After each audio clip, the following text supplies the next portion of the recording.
Maombi bila kazi, bila juhudi, bila hatua hayana matokeo.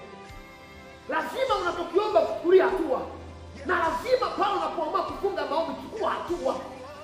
Na wengi sasa wana maisha mabovu mpaka sasa hivi ni kwa sababu wanaogopa kutoa gharama.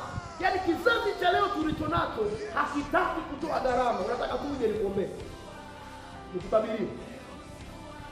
Kwa hiyo baada ya unabii na baada ya kuombewa, vipi kuhusu kazi? Unachukua hatua gani?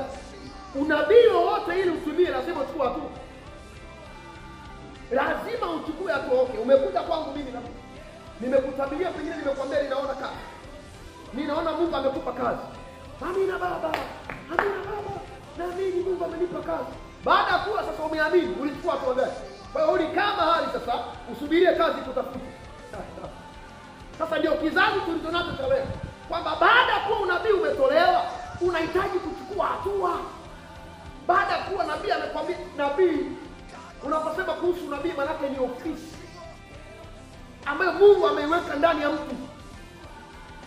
Baada ya kuwa nimeshakutabiria, na Biblia inasema unabii haukuletwa mahali popote kwa mapenzi ya wanadamu, bali wanadamu waliyasema aliyotoka kwa Mungu wakiongozwa na Roho Mtakatifu.